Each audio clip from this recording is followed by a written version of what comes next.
दिवान्स biology. My name is doctor Aruna Diwan.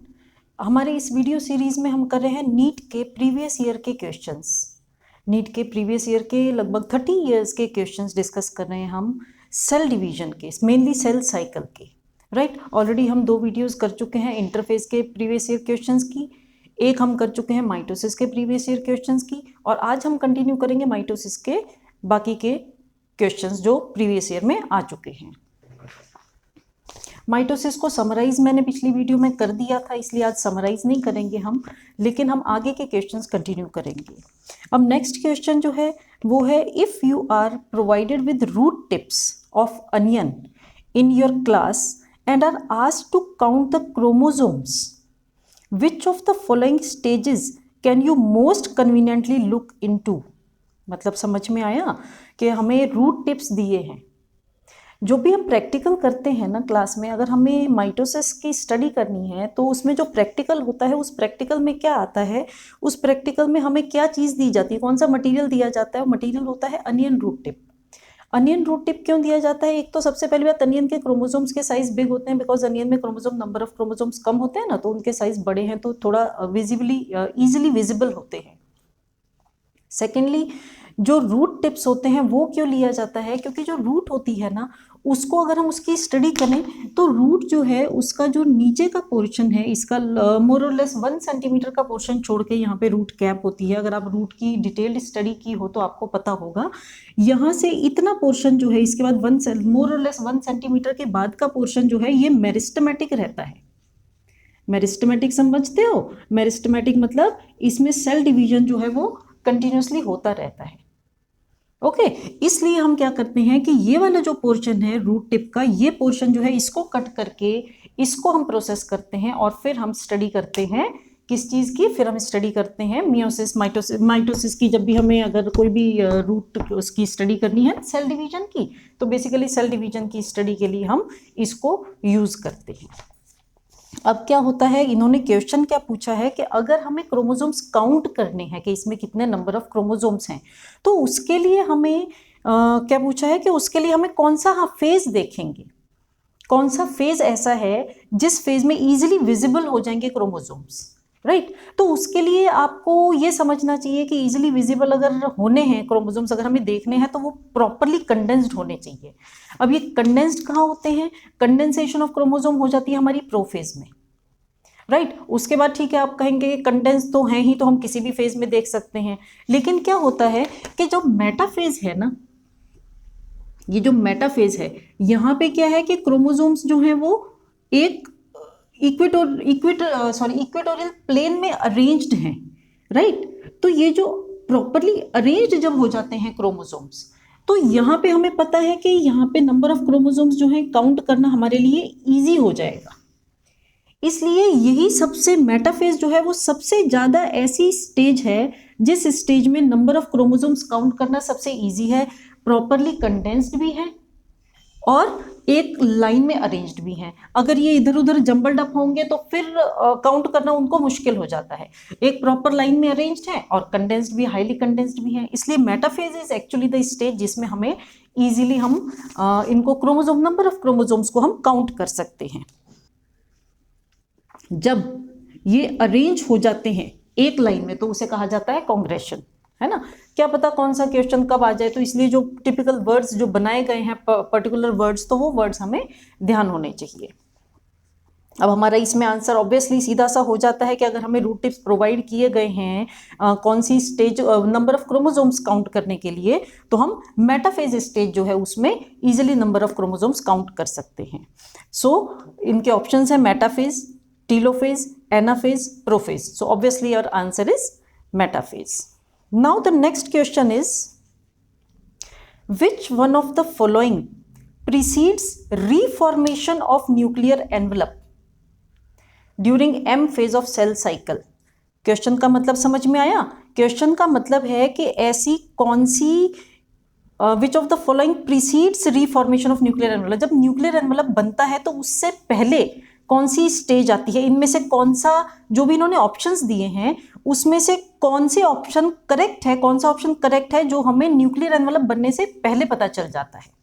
Right. Options पढ़ते हैं फिर आपको ज़्यादा अच्छे से समझ में आएगा। सबसे पहला ऑप्शन है डीकंडेंसेशन of chromosomes and reassembly of nuclear lamina. डीकंडेंसेशन of chromosomes, जब हमने माइटोसिस डिस्कस किया था तो उसमें हमें पता है कि क्रोमोसोम्स जो हैं उनका डीकंडेंसेशन, कंडेंसेशन तो प्रोफेज में होता है, तो डीकंडेंसेशन कब होता है? लास्ट में जाके टीलोफेज में, है ना, तब जाके डीकंडेंसेशन ऑफ क्रोमोसोम्स होता है। And reassembly of nuclear lamina, और न्यूक्लियर लेमिना की रीअसेंबली जो है वो लेट एनाफेज में होती है जाके। न्यूक्लियर लेमिना की असेंबली लेट एनाफेज में होती है। डीकंडेंसेशन ऑफ क्रोमोसोम्स जो है वो टीलोफेज में होता है। अब क्वेश्चन इनका है कि रीफॉर्मेशन ऑफ न्यूक्लियर एनवेलप से पहले इनमें से कौन सा होता है? तो न्यूक्लियर एनवेलप बनने से पहले डीकंडेंसेशन नहीं होता है, डीकंडेंसेशन न्यूक्लियर एनवेलप बनने के बाद होता है, इसलिए ये ऑप्शन हमारा रॉन्ग है। Next option is transcription from chromosomes and reassembly of nuclear lamina. Transcription of chromosomes, transcription of chromosomes क्या होता है कि क्रोमोसोम्स में से जो क्रोमोसोम है उसको कॉपी करना, राइट, क्रोमोसोम्स को कॉपी करना। कॉपी करने के लिए जो उनका कोई भी जीन्स, पर्टिकुलर जीन सेगमेंट अगर हमें कॉपी करना है तो उसको हम कहते हैं ट्रांसक्रिप्शन। ये सारा हमारा ट्रांसक्रिप्शन वगैरह जो भी इस टाइप के स्टेजेस हैं कॉपी करने की, वो हमारी ना उसमें निकल जाती हैं एस फेज में, जिसको हम इंटरफेज कहते हैं, इंटरफेज के एस फेज में ये सब निकल जाता है। And reassembly of nuclear lamina, right, तो ये भी हमारा ऑप्शन, ये तो कब का निकल गया। हमारी बात है कि रीफॉर्मेशन ऑफ न्यूक्लियर एनवेलप से जस्ट पहले क्या चीज होती है। थर्ड ऑप्शन देखते हैं, ऑप्शंस देखने से ज्यादा क्लियर होता है। Formation of contractile ring and formation of phragmoplast. अब ये कॉन्ट्रेक्टाइल रिंग और फ्रेगमोप्लास्ट, ये चीजें हमने डिस्कस नहीं की हैं अभी तक। कॉन्ट्रेक्टाइल रिंग और फ्रेगमोप्लास्ट ये जो हैं, अब सबसे पहले हम एक एक करके डिस्कस करेंगे। पहले हम कॉन्ट्रेक्टाइल रिंग की बात करते हैं। हमारा प्रोफेज जो है वो हो जाता है, राइट, उसकी स्टेजेस आपको पता है। फिर मेटाफेज होता है। जब एनाफेज आता है ना, तो एनाफेज में क्या होता है कि यहाँ से आपको in case of animal cell, right, there is a difference between animal cell and plant cell. कहाँ पे डिफरेंस आता है इनका? लास्ट में जब हम साइटोकाइनेसिस का डिस्कशन करते हैं ना, वहाँ पे हमारा जाके उसका जो प्रोसेस है सेल को डॉटर सेल्स में डिवाइड करने का, वो डिफरेंट है लास्ट मोमेंट पे आके। वैसे हम क्या कहते हैं कि प्रोफेज हो गया, मेटाफेज हो गया, एनाफेज हो गया, टीलोफेज हो गया, उसके बाद साइटोकाइनेसिस आता है। बट ये जो साइटोकाइनेसिस का प्रोसेस है ना, ये एनाफेज में ही स्टार्ट हो जाता है, राइट। अर्ली एनाफेज से ही साइटोकाइनेसिस का थोड़ा थोड़ा काम स्टार्ट हो जाता है, बट फाइनल स्टेज जो है वो जाके हमारी टीलोफेज के बाद आती है, इसलिए हम उसको नॉर्मली साइटोकाइनेसिस को टीलोफेज के पीछे रखते हैं। अब एनाफेज में होता क्या है in case of animal cell? In case of animal cell क्या होता है कि यहाँ पे मैं इसको थोड़ा सा बड़ा बनाती हूँ।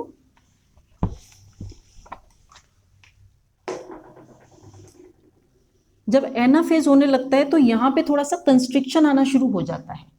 कहाँ पे? हमारे सेल के सेंटर में। सेंटर में मीन्स कहाँ पे? जहाँ पे मेटाफेज प्लेट होती है। एनाफेज की हम बात कर रहे हैं तो इसका मतलब ऑलरेडी क्रोमोसोम्स जो है वो स्पिंडल फाइबर्स की हेल्प से पीछे जाना शुरू हो चुके हैं अपोजिट पोल्स पे, है ना। ये स्पिंडल फाइबर्स हैं और हमारे जो क्रोमोसोम्स हैं वो अपोजिट पोल्स पे ऑलरेडी जाना शुरू हो चुके हैं, तभी हम उसको एनाफेज कहते हैं। अब एनाफेज के टाइम पे क्या होगा? मेटाफेज प्लेट जो है वो एम्प्टी हो जाती है, वो जगह अभी खाली है।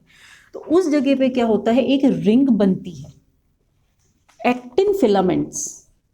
एक्टिन फिलामेंट से एक रिंग बनती है जिसको हम कहते हैं कॉन्ट्रेक्टाइल रिंग,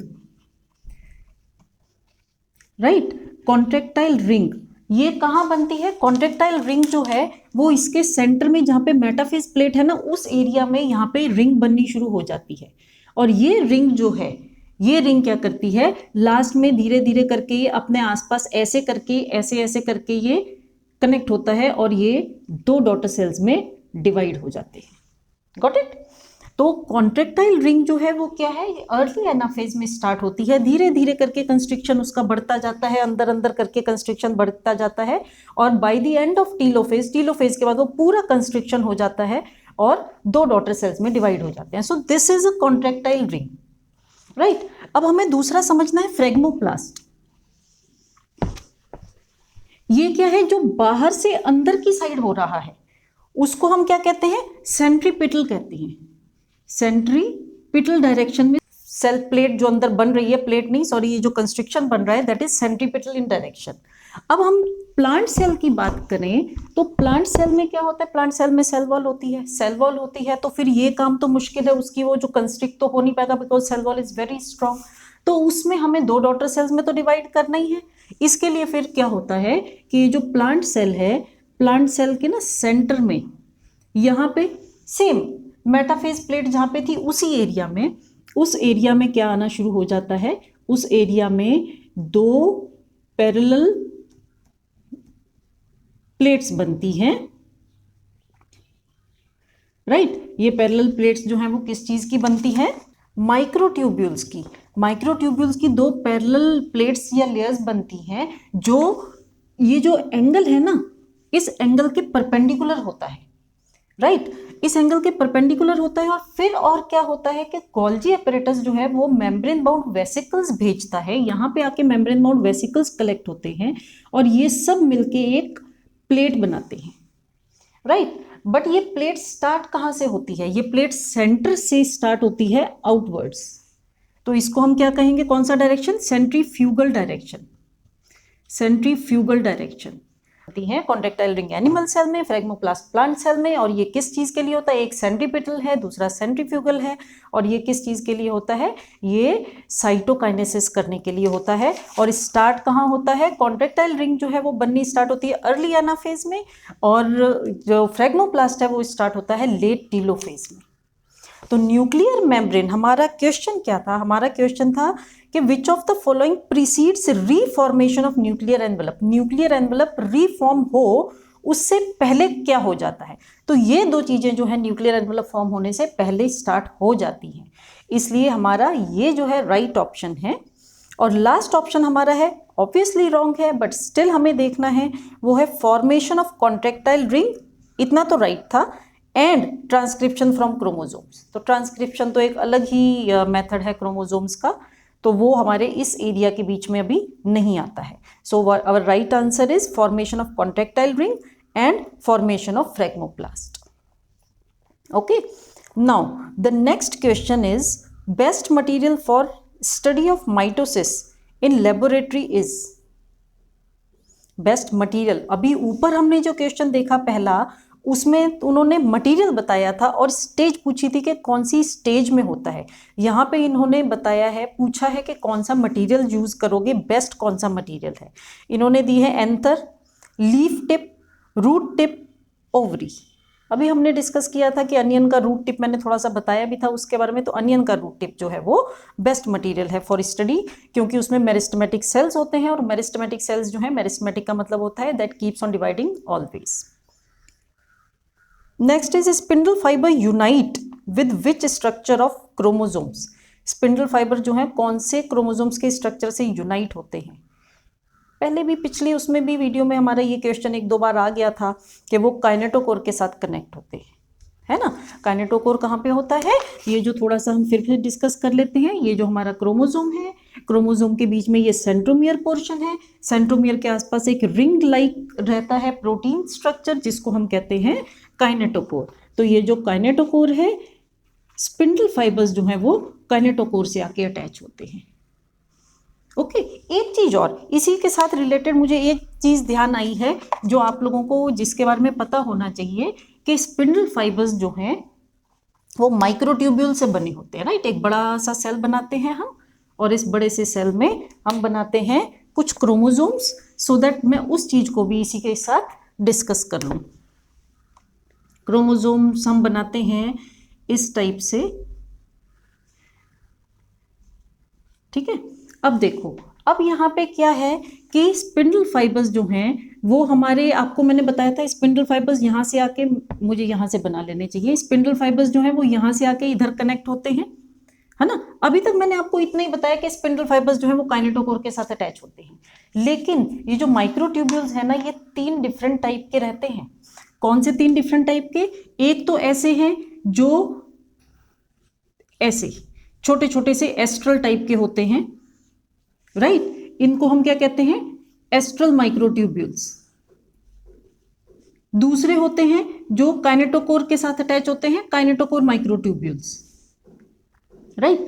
तीसरे टाइप के एक और होते हैं जो पूरे यहां से यहां तक एक दूसरे को कनेक्ट करते हैं, उनको हम कहते हैं इंटरपोलर। ये काइनेटोकोर माइक्रोट्यूब्यूल्स की बात कर रहे हैं हम, ठीक है, या स्पिंडल फाइबर्स, और ये एस्ट्रल फाइबर्स। इसको थोड़ा सा मैं और अच्छे से समझा देती हूँ। एक और इंपॉर्टेंट चीज, ये किससे बने होते हैं? ये ट्यूब्यूलिन से बने होते हैं। Microtubules are made up of tubulin, right. इस टाइप के भी क्वेश्चंस आ सकते हैं, इसलिए इस चीज को थोड़ा सा हमें इनकी नॉलेज होनी चाहिए। Microtubules are made up of tubulin. Tubulin के भी दो ग्लोब्यूलर, एक डाइमर होता है, ग्लोब्यूलर डाइमर होता है, alpha tubulin and beta tubulin. इस डाइमर से पॉलीमराइजेशन होके एक पॉलीमर बनता है, पॉलीमर ऑफ ट्यूब्यूलिन, उसको हम कहते हैं माइक्रोट्यूब्यूल, राइट। अब माइक्रोट्यूब्यूल कितने टाइप के हुए? हमारे 3 टाइप के हुए। कौन से 3 टाइप के? एक इंटरपोलर। इंटरपोलर जो है वो कहां से कहां कनेक्ट करता है? आपको पता है, ये चीज मैंने समझा दी थी कि सेंट्रोजोम है, सेंट्रोजोम से ये सब चीजें निकलती हैं। तो फ्रॉम एक सेंट्रोजोम से दूसरे सेंट्रोजोम को जो कनेक्ट करता है, दैट इज इंटरपोलर, ओके। एक सेंट्रोजोम या स्पिंडल पोल से लेके अगर ये कनेक्ट करता है काइनेटोकोर तक, तो that is kinetochore microtubule. Third one जो एस्ट्रल है, वो क्या करता है? एस्ट्रल जो है, इट कनेक्ट्स और anchors these fibres to the plasma membrane, right. तो ये आपको बहुत इंपॉर्टेंट चीज है जो आपको पता होनी चाहिए। मे बी इसके रिलेटेड कुछ आगे क्वेश्चन आ जाए, अगर नहीं आता है तो ये नॉलेज आपके लिए बहुत इंपॉर्टेंट है कि microtubules are made up of tubulin. Polymerisation होता है, पॉलीमर किससे बनता है? 2 ग्लोबुलर प्रोटीन्स हैं, अल्फा एंड बीटा ट्यूब्यूलिन, उनके डाइमर है, उस डाइमर से जो है वो पॉलीमर बनता है। और 3 टाइप के माइक्रोट्यूब्यूल्स होते हैं। 3 टाइप में जो है, एक एस्ट्रल है, एक काइनेटोकोर है जो काइनेटोकोर के साथ एंकर करते हैं, और दूसरा जो है, तीसरा जो है वो इंटरपोलर है जो from one centrosome to another centrosome connect करता है, राइट। अभी हम क्वेश्चन कोई और कर रहे थे, लेकिन हम आ गए इस चीज पे, तो एक बार हम फिर से देखते हैं क्वेश्चन हम कौन सा कर रहे थे। हमारा क्वेश्चन था spindle fibre unite with which structure of chromosome, तो kinetochore. Next is microtubule is involved in. Microtubule जो है वो किस में इन्वॉल्व्ड है? Muscle contraction, membrane architecture, cell division या DNA recognition? Obviously cell division. ये बहुत इंपॉर्टेंट क्वेश्चन है और बहुत इंटरेस्टिंग भी है। How many mitotic divisions are needed for a single cell to make 128 cells? ये एक सेल है, फ्रॉम 1 to 128। अब इनका कहना है how many mitotic divisions are needed, कितने माइटोटिक डिवीजन लगेंगे 1 सेल को 128 बनाने के लिए? एक सेल से हमारे कितने बनते हैं? 2, ओके। फिर ये दोनों जो हैं ये फिर से 2-2 बनाएंगे, तो कितने हो गए? 4। फिर ये 4 जो हैं फिर 2-2 बनाएंगे, तो कितने हो गए? 8। 1 2 3 4 5 6 7 8। अब ऐसे ऐसे आप सेल्स बनाते रहोगे तो इट विल टेक टाइम, है ना। इसलिए हम इसको डायरेक्टली कैसे लिख के कर सकते हैं? इसको हम ऐसे लिखेंगे, एक सेल जो है उसने कितने बनाए? 2 सेल्स। 2 ने कितने बनाए? 4। 4 ने कितने बनाए? 8। 8 ने कितने बनाए? 16। डबल करना है हमें। आपने देखा, मैंने वो बना के इसलिए दिखाया था ताकि आपको ये समझ में आ जाए कि ये हम डबल कर रहे हैं। तो जब हम डबल करते रहते हैं तो 16 के बाद कितने बनेंगे? 32। 32 का डबल होता है 64। 64 का डबल होता है 128। तो 128 बनने के लिए हमारे कितने डिविजन्स लगे? 1 2 3 4 5 6 and 7। So total 7 mitotic divisions are needed. किसके लिए needed? To make 128 cells, right. या फिर इसको क्या, हमारा डबल हो रहा है ना, तो उसको हम इस तरीके से भी कर सकते हैं। 2 को अगर हम 7 टाइम्स इंटू करते हैं ना, 1 2 3 4 5 6 7, तो हमारा 128 आता है। तो 2 to the power 7 इज 128। तो 7 जो है हमारे माइटोटिक डिवीजन लगेंगे। अगर इस टाइप का क्वेश्चन पूछ लिया जाए कि 8 माइटोटिक डिवीजन से हमारे कितने सेल्स बन जाएंगे, है ना, तो आपको क्या करना है? 2 to the power 8 करना है। 2 को 8 टाइम्स इंटू करो, जो आंसर आता है दैट इज योर आंसर। तो वो टोटल नंबर ऑफ सेल्स बन गए हमारे, right. Now the next question is, during cell division in apical meristem, the nuclear membrane appears in. Cell division है, कहीं पे भी सेल डिवीजन हो रहा है, न्यूक्लियर मेम्ब्रेन अपीयर कब होता है? न्यूक्लियर मेम्ब्रेन तो पूरा सेल डिवीजन कंप्लीट होने के बाद लास्ट में लेट टीलोफेज में ही अपीयर होगा, है ना? तो इसमें हमारा आंसर ऑब्वियसली टीलोफेज आएगा। इनका ऑप्शंस है टीलोफेज, साइटोकाइनेसिस, मेटाफेज, एनाफेज। तो हमारा आंसर है टीलोफेज, क्योंकि मेटाफेज में क्या होता है? मेटाफेज में सेल प्लेट पे अरेंज होते हैं। एनाफेज में क्या होता है? एनाफेज में डिवाइड हो गए, सेग्रीगेट होते हैं, सेंट्रोमियर डिवाइड होता है। ठीक है, ये चीज़ें याद रखने मैंने बोला था लास्ट वीडियो में, मैंने कुछ पॉइंट्स दिए थे कि ये पॉइंट्स इंपॉर्टेंट हैं याद रखने के लिए। फिर साइटोकाइनेसिस में क्या होता है? सेल जो है वो 2 सेल्स में डिवाइड हो जाता है अल्टीमेटली। साइटोकाइनेसिस के बारे में मैंने अभी आपको और भी थोड़ी सी इंफॉर्मेशन दी है। और टीलोफेज में न्यूक्लियर मेम्ब्रेन जो है वो अपीयर होता है। Next question is, which of the following structure will not be common to cell mitotic cell of higher plant? Which of the following structure will not be common to mitotic cell of higher plant? इसका मतलब क्या है कि higher plant में कौन सा इनमें से स्ट्रक्चर नहीं आता है? सिंपल लैंग्वेज में अगर हम बोले तो first option is centriole, spindle fibre, cell plate, centromere. Spindle fibre मैंने आपको बताया, स्पिंडल फाइबर तो जरूरी है, नहीं तो एनाफेज नहीं होगा। सिंपल सी बात है, स्पिंडल फाइबर के बिना एनाफेज नहीं हो सकता, तो सेल डिवीजन आधे में रुक जाता है। लेकिन प्लांट सेल में, हायर प्लांट्स में भी सेल डिवीजन तो कंप्लीट होता है, इसका मतलब स्पिंडल फाइबर्स तो आते ही हैं। सेल प्लेट, अभी मैंने सेल प्लेट बनानी बताई कैसे बनती है। सेंट्रीफ्यूगल डायरेक्शन में सेंटर से सेल प्लेट स्टार्ट होती है, बाहर की तरफ बनती है। सेंट्रोमियर, सेंट्रोमियर तो होगा ही, जब क्रोमोसोम्स हैं तो क्रोमोसोम्स के बीच में सेंट्रोमियर तो आना ही है। तो सेंट्रियोल जो है, ये मैंने आपको बताया था कि सेंट्रियोल जो है वो एनिमल सेल्स में प्रेजेंट होता है, प्लांट सेल्स में प्रेजेंट नहीं होता है। Okay, so our answer is centriole. Next question is, colchicine is an inhibitory chemical which के बाद ऑप्शंस हैं, है ना? कॉल्चिसिन, कॉल्चिसिन जो है ना, उसको माइटोटिक पॉइजन या स्पिंडल पॉइजन भी कहते हैं। अब स्पिंडल पॉइजन या माइटोटिक पॉइजन है तो इसका मतलब आपको समझ जाना चाहिए कि कॉल्चिसिन जो है वो क्या करता है। और दूसरा इन्होंने बोला भी, it is inhibitory chemical, chemical जो इनहिबिट कर रहा है किसी चीज को, राइट? अब देखते हैं किसको कर रहा है, ये हमारे ऑप्शंस में है। It stops the functioning of centriole. Second, it prevents attaching of centromeres with rays, spindle rays जो है वो सेंट्रोमियर के साथ अटैच नहीं होने देता, या फिर ये सेंट्रियोल की फंक्शनिंग को स्टॉप करता है। Third option is prevent the spindle formation in mitosis, mitosis में स्पिंडल फॉर्मेशन नहीं होने देता। Fourth is prevent the formation of equatorial plane, equatorial plane नहीं फॉर्म होने देता। अब कॉल्चिसिन का क्या काम है? इसका काम है, मैंने इसको आपको दूसरा नाम बताया, स्पिंडल पॉइजन। इसका मतलब ये स्पिंडल को रोक रहा है ना? तो हमारा आंसर इसमें आता है, it prevents the spindle formation in mitosis. जब हमें पॉलीप्लॉइडी पढ़नी होती है ना, पॉलीप्लॉइडी मतलब क्या होता है? देखो मैंने आपको बताया कि ये जो है ये हैप्लॉइड होते हैं सेल्स, जिनको हैप्लॉइड होते हैं उनको हम एन कहते हैं, है ना? इसका मतलब क्या है? आपको ये चीज़ ऑलरेडी मैं समझा चुकी हूँ कि अगर एक ही सेट ऑफ क्रोमोसोम है ना, 23 हैं, नॉट 23 पेयर्स, ओनली 23 क्रोमोसोम्स, तो ये एक सेट हुआ, तो ये होता है हमारा हैप्लॉइड। अगर 2 सेट ऑफ क्रोमोसोम्स हैं, हाँ 2 सेट ऑफ क्रोमोसोम्स हैं, मीन्स 23 पेयर्स ऑफ क्रोमोसोम्स हैं, तो उसको हम कहते हैं डिप्लॉइड, डिप्लॉइड, है ना? इसी तरीके से अगर ये 3-3 के पेयर्स में होते हैं, 3-3 में होते हैं, ऐसे करके अगर ये 23 होते हैं तो उसको हम कहेंगे ट्रिप्लॉइड। पॉलीप्लॉइडी करनी है तो उसमें हम क्या करते हैं? कॉल्चिसिन डालते हैं। कॉल्चिसिन डाल के जब हम उसको कॉल्चिसिन से ट्रीट कर देते हैं तो स्पिंडल फाइबर नहीं बनते हैं। तो colchicine is N inhibitor chemical which prevents the spindle formation. ये थोड़ा मेमोराइज करने की ही चीज़ है, बस याद करना है आपको कि कॉल्चिसिन का काम है स्पिंडल फॉर्मेशन को रोकना। Okay, next is which of the following represents the best stage to view shape, size and number of chromosomes. ये हम डिस्कस कर चुके हैं ऑलरेडी, ये क्वेश्चन पहले आ चुका है कि मेटाफेज जो है उसमें हमें अच्छे से दिखाई देता है। Mitotic anaphase, next question, mitotic anaphase differs from metaphase in possessing, मतलब माइटोसिस में एनाफेज और मेटाफेज में कोई एक ऐसा डिफरेंस है जो हमें इसमें से चूज करना है। ऑप्शंस क्या है? Same number of chromosomes and same number of chromatids. Chromatid क्या होते हैं?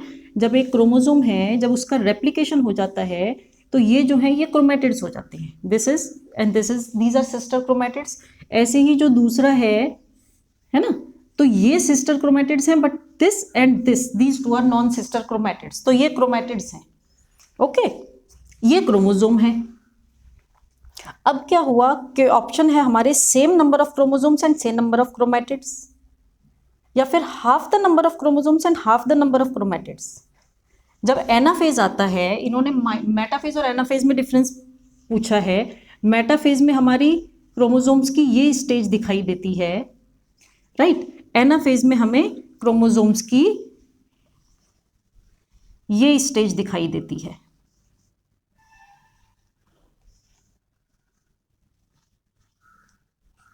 राइट। अब इसमें और इसमें हमें डिफरेंस समझना है, क्योंकि हमारा ऑप्शन से हमें आइडिया आ गया है कि नंबर ऑफ क्रोमोसोम्स और नंबर ऑफ क्रोमैटिड्स की ही बात कर रहे हैं। फिर third option is half the number of chromosome and same number of chromatids. अब नंबर ऑफ क्रोमैटिड्स आप पहले इजीली अगर देखें हम, तो नंबर ऑफ क्रोमैटिड्स जो है वो इसमें इसके कंपेरेटिवली हाफ हो रहे हैं, है ना। तो हमारा half the number of chromatid तो राइट है। अब नंबर ऑफ क्रोमोसोम्स जो है वो नंबर ऑफ क्रोमोसोम्स तो भी सेम ही है ना, नंबर ऑफ क्रोमोसोम्स थोड़ी बदले हैं। इसमें और इसमें नंबर ऑफ क्रोमोसोम्स तो सेम है, इसलिए हमारा ऑप्शन क्या आएगा? Same number of chromosomes and half the number of chromatids. Number of chromosomes will remain same, half the number of chromatids जो है वो हाफ हो गए हैं, क्योंकि क्रोमैटिड्स हमारे क्या थे? क्रोमैटिड्स हमारे ये थे, ये और ये क्रोमैटिड थे, ये उधर चला गया, ये इधर चला गया, तो ये हाफ हो गया। और क्रोमोसोम्स जो है वो नंबर ऑफ क्रोमोसोम्स तो हमारे इसमें सेम ही है, chromosomes number of chromosomes will remain same. तो this is our correct option. अब इसमें हम एक चीज और सोच सकते हैं, वो मुझे अभी क्वेश्चन दिखा नहीं है इसमें, बट स्टिल हमारे माइंड में ये होना चाहिए कि फ्रेगमोप्लास्ट जो है ये प्रिकर्सर कहलाता है सेल प्लेट का, ओके। इफ इन केस कुछ ऐसा पूछा जाए कि फ्रेगमोप्लास्ट जो है वो सेल प्लेट का, वो किसका प्रिकर्सर है ना। मैंने आपको बताया फ्रेगमोप्लास्ट जो है वो जब सेल प्लेट बनती है, जब फाइनल सेल प्लेट बनी है, उससे पहले वो क्या था? उससे पहले वो फ्रेगमोप्लास्ट था। उससे पहले क्या था? फ्रेगमोप्लास्ट था। इसमें जो माइक्रोट्यूब्यूल्स जो आए थे, है ना, और फिर गोल्जी कॉम्प्लेक्स ने जो अपने वेसिकल्स दिए थे, तो ये सारी चीजें मिला के हमारे फ्रेगमोप्लास्ट बने थे। और फाइनल जब हो गया था तो उसको हमने सेल प्लेट का, तो phragmoplast is a precursor of cell plate, right. अब हमारे माइटोसिस के क्वेश्चंस खत्म होते हैं। नेक्स्ट वीडियो में हम मियोसिस के क्वेश्चन स्टार्ट करते हैं। मियोसिस के क्वेश्चंस भी हमारे काफ़ी सारे हैं, इंपॉर्टेंट टॉपिक है। मैंने आपसे पहले ही कहा था cell division is very important topic for purpose of NEET. तो मियोसिस के भी हमारे अब नेक्स्ट उसमें क्वेश्चन शुरू करते हैं मियोसिस के। अगर आप लोगों को ये सब समझ में आ गया है, अगर आपको मेरा पढ़ाने का तरीका समझ में आता है, आपको अच्छा लगता है, तो मेरे चैनल को सब्सक्राइब कीजिए, मेरी वीडियोज़ को लाइक कीजिए, और अगर आपको कुछ डाउट्स हैं तो you can write in the comment box, okay. Thank you.